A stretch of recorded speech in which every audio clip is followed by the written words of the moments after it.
जय हिंद, जय भारत। दोस्तों, मैं सुरेश एक बार फिर आपके बीच में। और दोस्तों, आपने बहुत से अभियान सुने होंगे, लेकिन आज बात कर रहे हैं दवाई बचाओ अभियान। दोस्तों, ये इतना इम्पोर्टेंट है कि आपने देखा होगा कि हमारा देश यूरोपियन कंट्रियों के हिसाब से मेडिकल साइंस में अभी इतना ज़्यादा आगे नहीं है। और हमारा देश न जाने अरबों खरबों रुपए हर वर्ष दवाइयों के ऊपर खर्च करता है, लेकिन बहुत सारी ऐसी चीजें हैं जो दवाइयां हमारी वेस्टेज हो जाती हैं। दोस्तों, आपने देखा होगा कि हम हॉस्पिटलों में जाते हैं, हमें वहां से दवाइयां लेते हैं और अधिकतर देखा होगा कि हम 2-4 डोज दवाई की लेते हैं और उसके बाद रिकवर हो जाते हैं, तो पूरी दवाइयां अधिकतर लोग नहीं लेते हैं, छोड़ देते हैं और वो दवाइयां घरों में वेस्टेज हो जाती हैं। दोस्तों, बस हमें उन्हीं दवाइयों को अपने निकटतम जिला सरकारी अस्पतालों में जमा करवानी है और दवाई बचाओ आंदोलन को एक मुहिम देनी है। दोस्तों, आपको पता होगा कि देश की आर्थिक स्थिति को मजबूत करने के लिए यह हमारा एक बहुत बहुत महत्वपूर्ण कदम हो सकता है। दोस्तों, मैं आंकड़ों के हिसाब से बात करूं तो लगभग 80% रॉ मटेरियल जो दवाइयों का है वो चाइना से देश में आता है। 70% जो उपकरण हैं हमारे मेडिकल साइंस के वो चाइना से आते हैं। तो चाइना को एक और आर्थिक चोट देने के लिए हमें दवाइयों को बचाना बहुत जरूरी है। और दोस्तों, दवाई बचाना सिर्फ देश की आर्थिक स्थिति को मजबूत करना ही नहीं है, हम उससे एक परोपकार भी करेंगे। जो बेचारे गरीब लोग हैं वो हॉस्पिटलों में जाते हैं, लेकिन वो इतनी महंगी दवाइयों नहीं खरीद पाते हैं। आपने देखा होगा अधिकतर सरकारी हॉस्पिटलों में 1-2 दवाई तो मिल जाती है, लेकिन उसके बाद जो दवाइयां हैं वो हमें बाहर से प्राइवेट में ही लेनी होती हैं। तो हमारे घरों में जो दवाइयां बेकार हो रही हैं, और आपने देखा होगा लगभग हर घर में 500 से 1000 रुपए तक की दवाइयां हर घर में वेस्टेज हो ही रही हैं। तो आप सोच सकते हैं कि पूरे देश में कितने अरबों खरबों रुपए की दवाइयां बेकार जा रही हैं और जो देश को एक आर्थिक नुकसान भी हो रहा है। तो दोस्तों, हमको इन दवाइयों को ही एकत्र करना है, बचाना है।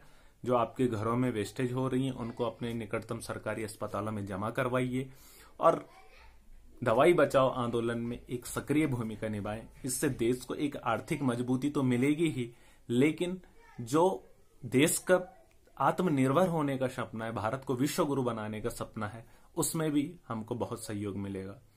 दोस्तों, आपने देखा होगा कि कितनी दवाइयां वेस्टेज होती हैं और कितना कारोबार भारत में विदेशी कंपनियों का है।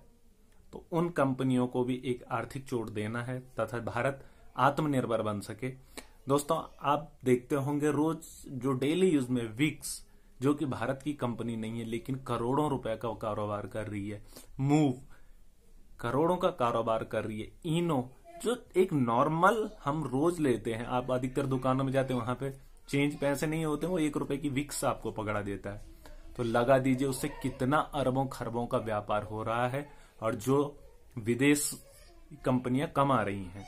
तो दोस्तों, आपके घरों में जितनी भी दवाइयां हैं उनको एकत्र कीजिए, दवाई बचाइए और एक परोपकार कीजिए, जिससे आप भी कभी जब हॉस्पिटल में जाएंगे तो जब ये मुहिम चलेगी, हॉस्पिटलों में दवाइयां एकत्र होंगी, तो आपको भी अनावश्यक पैसे खर्च नहीं करने पड़ेंगे और लोग एक चेन सर्कल बन जाएगा। आखिर वो दवाइयां वेस्टेज ही तो हो रही हैं और वो क्यों न किसी के काम आए, एक जरूरतमंद के काम आए और देश को विश्व गुरु बनाने में हम एक महत्वपूर्ण भागीदारी निभा सकते हैं। दोस्तों, जिस देश के लोग स्वस्थ रहेंगे वही देश प्रगति के पथ पर आगे चल पाएगा।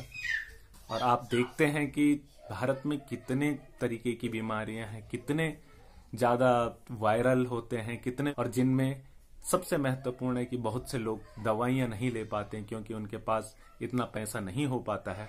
तो दोस्तों, एक मानवता के नाते दवाई बचाओ आंदोलन में अपनी सक्रिय भूमिका निभाएं और जो ये विदेशी कंपनियां हैं इनको भी एक करारा झटका देने का बहुत सुनहरा मौका है।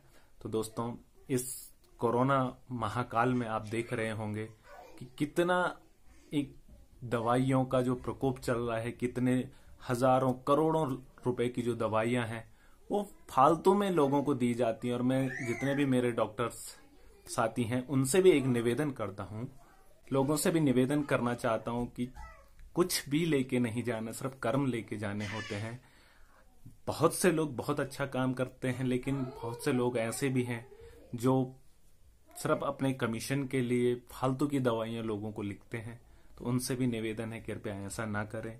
आपने देखा होगा कि आदमी जिंदगी भर की अपनी कमाई और एक बीमारी में अपना सब कुछ गंवा जाता है। तो प्लीज आपसे भी रिक्वेस्ट है कि देश को आर्थिक स्थिति में पहुंचाने के लिए, देश को आर्थिक मजबूती देने के लिए भी आप भी अपना सहयोग दें, और आप दे भी रहे हैं। इसीलिए हम डॉक्टर्स को भगवान का दर्जा देते हैं। लेकिन कुछ लोग हैं जो कुछ गलत काम करते हैं, अनावश्यक दवाइयां देते हैं। आदमी को एक हफ्ते की दवाई में ठीक हो जाना चाहिए तो उसको 2-2, 3-3 हफ्ते की दवाइयां देते हैं अपने कमीशन के लिए। तो इन चीजों पे भी आप सोचें। और मैं प्रदेश सरकारों से भी एक निवेदन करना चाहता हूं कि दवाई बचाओ आंदोलन के लिए एक मुहिम छेड़ें, ताकि पूरे भारतवर्ष में अरबों खरबों रुपए की जो ये दवाइयां वेस्टेज हो रही हैं, उनको एक सही प्लेटफॉर्म मिल पाए, लोगों की जरूरतों तक वो पहुंचे, और देश को आर्थिक रूप से मजबूत बनाने में हर आदमी अपना सहभाग दे। तो दोस्तों, दवाई बचाओ आंदोलन के लिए आप अपनी भूमिका जरूर निभाएंगे। आपको ये वीडियो पसंद आई होगा तो प्लीज इस चैनल को सब्सक्राइब कीजिएगा, शेयर कीजिएगा, लाइक कीजिएगा, और अपने कमेंट्स प्लीज दीजिएगा।